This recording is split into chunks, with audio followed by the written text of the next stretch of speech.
Guys तो यहाँ पे आज आने वाला है तिलक और यहाँ पे बन रहा है स्टेज और ये पूरा एकदम टेंट बहुत अच्छा गिर रहा है। और ये है मेरे मामा जो मफलर रोड के जा रहे हैं। पैसा दो। कैसा पैसा? हेलो गाइस, कैसे हो? तो ये हो रही है मेरी बहन तैयार और ये है चाची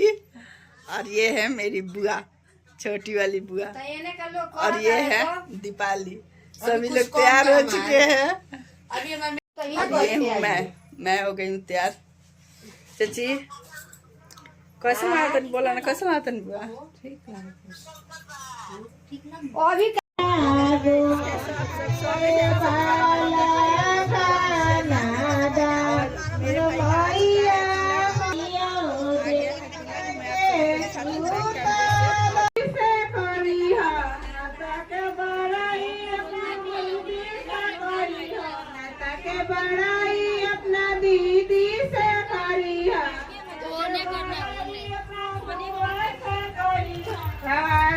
गिर गई पानी हो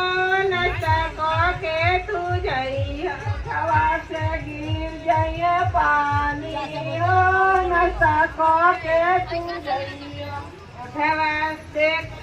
बड़ा नामी हो। तो बाहर तिलक आ चुका है और यहाँ पे मेरे भाई को जीजा जी पहना रहे हैं कपड़ा तिलक का, जो और मेरे भाई के ससुराल से आया था वो कपड़ा। और मेरे अभी नहीं आए, क्यों नहीं आए वो भी रीज़न मैं बाद में बताऊंगी। मेरे घर से कोई नहीं आया है, मेरे ससुराल से, तो क्यों नहीं आया है वो भी रीज़न मैं बहुत जल्दी बताऊंगी। जैसा कि मैंने पहले ब्लॉग में भी बताया था, तो आप लोग ब्लॉग को ऐसे ही एंजॉय कीजिए और खूब सारा सपोर्ट बनाए रखिए।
बाद में खींच वाली हो।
हसी है नागरी चावल घर जे हसी है दया जे हसी है नागरी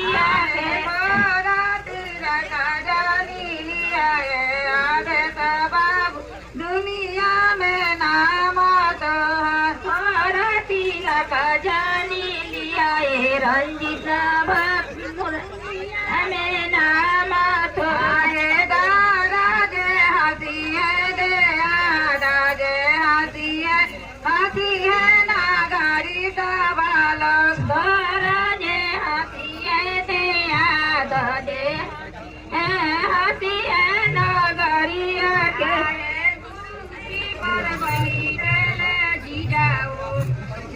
आए गुरुती पर बैठल संजय जीजा हंसी है मैं खूब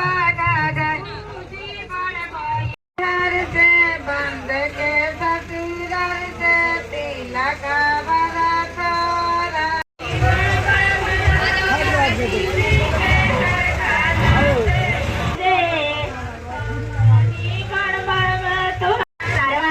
पंचर भैले मांगी के जबाना साले पंचर भैले मांगी के जबाना पंचर भैले मांगी के जबाना पंचर भैले मांगी के बगनी बड़ चाइन दिल्ली के कारखाना से कारखाना से साले पंचर भैले मांगी के जबाना साले पंचर भैले मांगी के जबाना पंचर भैले मांगी के जबाना साले पंचर भैले मांगी के जबाना सारी कोसिला रानी बटुलानी रे खेली कोसिला रानी बटुलानी रे थोड़ा तिलक क्यों चढ़ायो थोड़ा तिलक क्यों चढ़ायो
के बानारा भतार मांगेले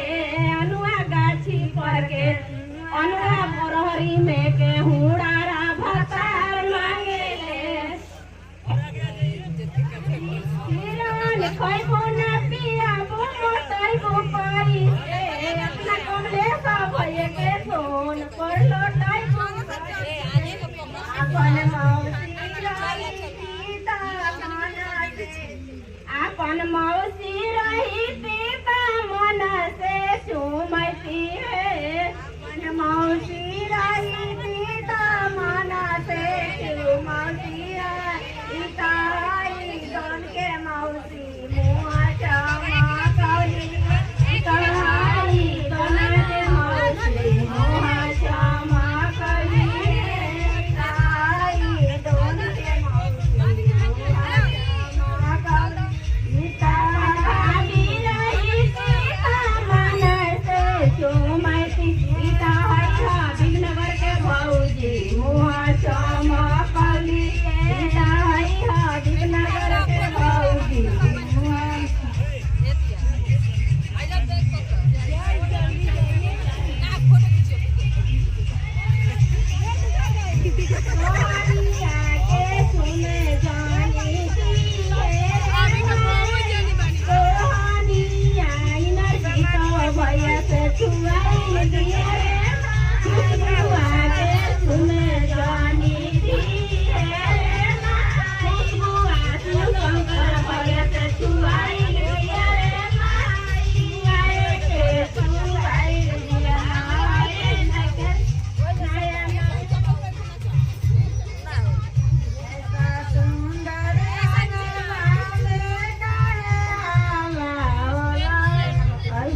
सुंदर बगिया में काहे हाला होला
देखिए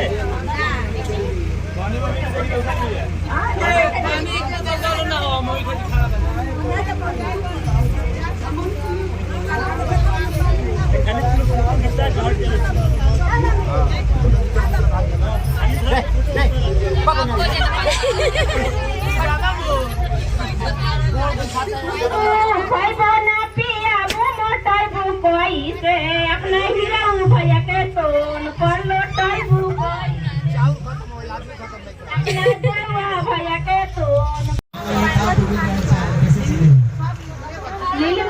खोइबे ना पियाबे मोटाइबे कैसे अपना शिव शंकर भैया के तोन पर लौटाइबे कैसे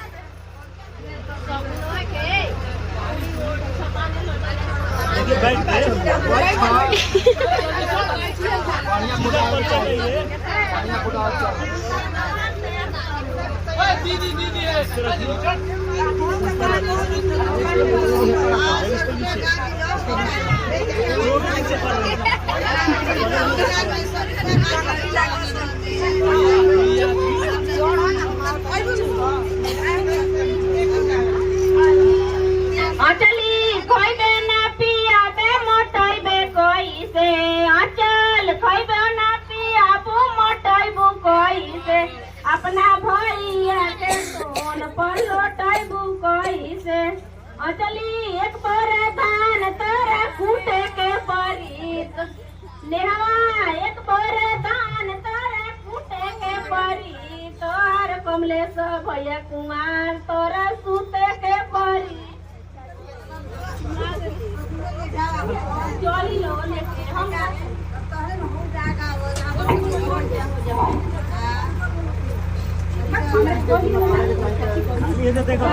सपना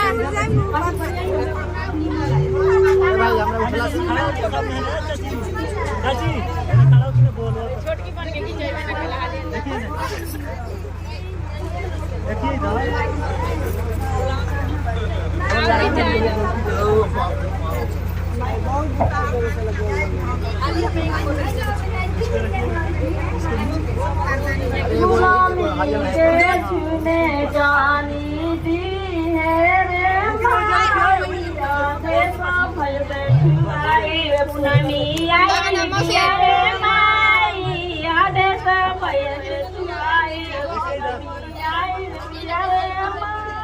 छुए के छुआई